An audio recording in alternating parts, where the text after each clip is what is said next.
என் நேசனே, கவலை கொள்ளாதே. வழி தவறியவன் நேர்வழி தேடி அழைக்கும் அழைப்பிற்கு பதில் கொடுக்கும் இறைவன் உன்னோடு இருக்கும்போது கவலை கொள்ளாதே. சிரமங்களால் நகர இயலாதவன் சிரமம் நீங்க அழைக்கும் அழைப்பிற்கு பதில் கொடுக்கும் இறைவன் உன்னோடு இருக்கும்போது கவலை கொள்ளாதே. தேவைகளுக்காக கரமிந்தி துடிக்கும் ஒவ்வொரு மானுடனும் தன்னை அறியாமல் தன் தேவைகள் நீங்க அழைக்கும் அழைப்பிற்கு பதில் கொடுக்கும் இறைவன் உன்னோடு இருக்கும்போது கவலை கொள்ளாதே. நம்பிக்கை கொள்ள எவரும் இல்லாது நம்பிக்கை இழந்து வாழும் மனிதன் மீண்டும் நம்பிக்கை பெற அழைக்கும் அழைப்பிற்கு பதில் கொடுக்கும் இறைவன் உன்னோடு இருக்கும்போது என் நேசனே, உன் உள்ளம் உடைந்திருப்பதை அறிகிறேன். உன் கண்களின் கண்ணீரை பார்க்கிறேன். உன் தனிமை உன்னை வாட்டுவதை உணர்கிறேன். வழி பிறக்காதா என்று தவிக்கும் தவிப்பை அறிகின்றேன். கவலை கொள்ளாதே, இறைவன் நம்மோடு இருக்கிறான். இது மந்திரச் சொல்.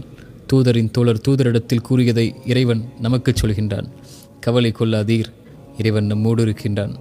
சிரமங்களா, வெளியேற முடியாத துன்பங்களா, குணப்படுத்த முடியாத நோயா, ஏமாற்றங்கள் துரோகங்களின் வழிகளா, உறவுகளின் பிரிவா, தனிமையின் தவிப்புகளா, மனிதர்களின் சிந்தனையால் வார்த்தைகளால் உள்ளம் உடைபட்டிருக்கிறதா? ஒரு முறை மீண்டும் இறந்த உள்ளத்தில் உயிர் பிறக்க உன் நெற்றியை அந்த இறைவனுக்கு முன்னால் பணிய வைத்து இந்த வார்த்தையை உங்கள் உயிருக்கு, உங்கள் உள்ளத்திற்கு கூறிப்பார். கவலை கொள்ளாதீர் என் உயிரே, உன்னை படைத்த இறைவன் உன்னோடு தான் இருக்கின்றான்.